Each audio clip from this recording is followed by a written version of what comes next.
You who have been here before, you already know I'm CC and you're the queen. Thank you for joining me. Okay, let's start today with Rachel Carson. When she was in college back in the 1920s, a lot of people, including the president of the college she attended, believed that women shouldn't be studying science or those man subjects. They thought women should be studying secretarial skills and homemaking, because women back then were supposed to be subservient to men. But you know what? She didn't give up. She continued on, she persevered, and she became an expert in the field of marine biology. Rachel Carson voted for a special subcommittee on environmental hazards, warning of the dangers of pesticides. This was before apparently anybody else had done that. So she also wrote books, and she was considered the most respected science writer in America. Rachel Carson worked hard to save our environment, and she left the world a better place. Did she inspire you? She gave you any ideas? And then we have Amelia Earhart. In 1932, Amelia Earhart was the first woman to fly solo across the Atlantic Ocean. 5 years later, she was lost at sea as she attempted an around-the-world flight. We still don't know what became of her. We don't know where her plane crashed or what happened to her.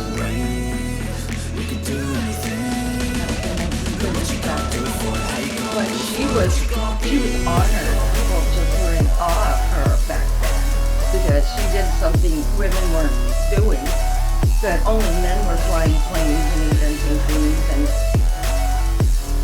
flying solo. So she really did a lot to pave the way for us today.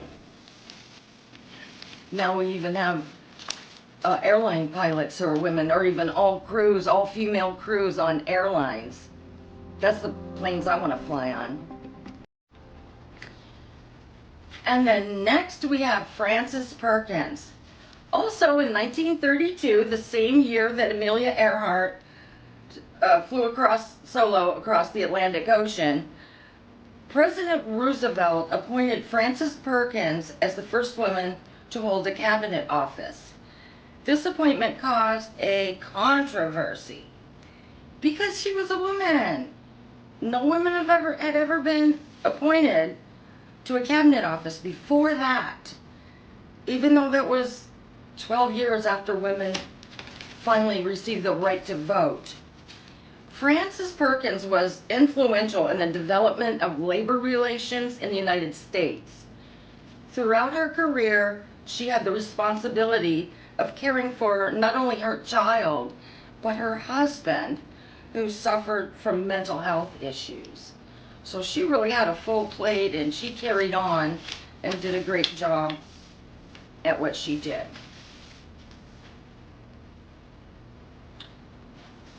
So then we have Wallis Simpson. Wallis Simpson ruled her universe in a way that many of us can't comprehend. King Edward was forced to abdicate because he married her. At that time, she was divorced, and so people didn't think that would be appropriate for the king to marry a divorced woman. That would be shameful. Even though now King Charles is married to a woman who was divorced before. Okay, so Wallis Simpson's husband was absolutely infatuated with her throughout his life. And he said She promised to bring into my life something that wasn't there. With her, I'd be a more creative and useful person. She just inspired him to just believe that he could be a better, more creative, useful person. Even though he was the king, I guess he didn't feel very useful at that. So even though she never became the Queen of England, she had a lot of power. They didn't do what they were supposed to do. We have Rachel Carson, Amelia Earhart, Frances Perkins, and Wallis Simpson. I hope some of these queens can inspire you and give you ideas about the things you really want to do. Again, like the queens who inherited their or married into their queendom. Did I say like?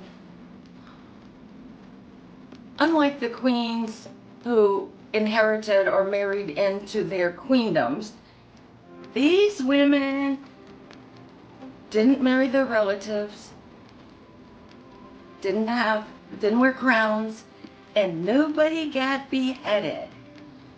So thank you for joining me today. It's been really great having you. And stick around for more of this series, Really Real Queens. Part 6, 7, and 8 are coming up soon. Thank you all for joining me. And the most important thing is, don't forget to love yourself. Love ya.